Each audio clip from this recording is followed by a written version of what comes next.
We've always been a close family. I mean, I was raised in the church. Kim was raised in the church. So we always had church as a part of our family and things of that nature. And Jeremy did T-ball. We went to every game that he did. And growing up, yes, it was wonderful. Obviously, there came a time as he got older and this depression thing and anxiety started to hit him. Things changed then. And we started to see him withdrawing a little bit. And quite frankly, we didn't pick up on it right away. That a lot of that was some rejection issues and things like that. So we just thought it was a stage he was going through. And we were wrong on that. We were wrong on that. It really came to a head probably, 10th, 11th grade, some struggles at school. And still to this day, I'm uncertain about what was bringing that to the surface. But it presented itself in that he didn't want to go to school. And it was he was heartbroken, crying, upset. I can't do this. I started to realize that we're going to need some help through this because we need to, it's a different path than just someone who's, to be honest with you, I thought Jeremy, when a lot of these signs started to show, I just thought he was being lazy. He's just being a young man that's just wants to take advantage of mom and dad. Hey, free room and board, let's just sit back. And again, I missed a lot of that. And then finally, I think it was about a year ago, Jeremy he was kind of done with the rules that we had, and he wanted to go out, didn't want to go to school, didn't know what he wanted to do, but he just wanted to be on his own. And so, we said, okay. So Jeremy moved out, and for a season, that was fine. I mean, especially for us in the sense that we weren't trying to have to be a landlord and here's the rules of the house and things like that. We knew it. We were not aware of how bad Jeremy started to slip when he was away from the house. And it became very apparent when a friend of his called panicking, saying that Jeremy took a bunch of pills and wanted to kill himself.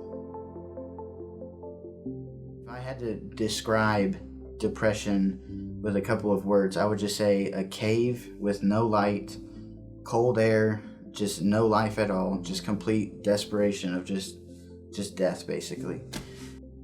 It was very difficult because I would wake up and I would go to work, and then halfway through the day I would just have this fog, and I would have people say, well, what's wrong?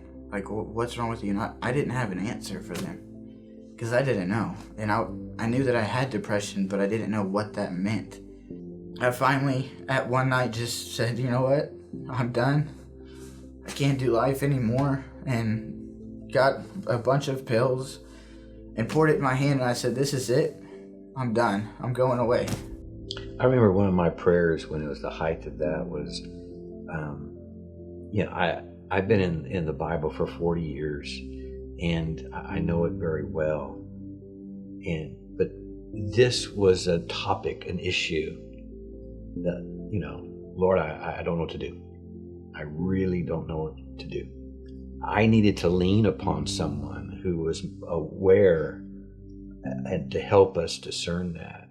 And that was First Refuge. We just reached out to Mark and we were like, we don't know what to do. And he said, I'll meet with him. I'll meet with him. And so we were able to just schedule that meeting. And in the very first meeting, Jeremy left with hope. And I remember walking in my first visit.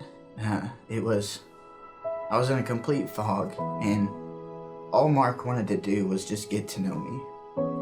He didn't want to say, here's the Bible, here's the solution. He just wanted to get to know me. And it seemed like nobody wanted to know me. I didn't even want to know myself. It's still not easy. There's still things every day with depression that I've still got to wake up. And that fog is still there. It's still difficult, but I know, even in the midst of everything happening and everything, that there's somebody that loves me. Yes, it took actions from my family. It took actions for me to get out. But solely, it was the Holy Spirit working through Mark, through First Refuge, through people that were put into my life that I was so scared to have people in my life. But God really knew that, hey, this needs to happen. First Refuge is here.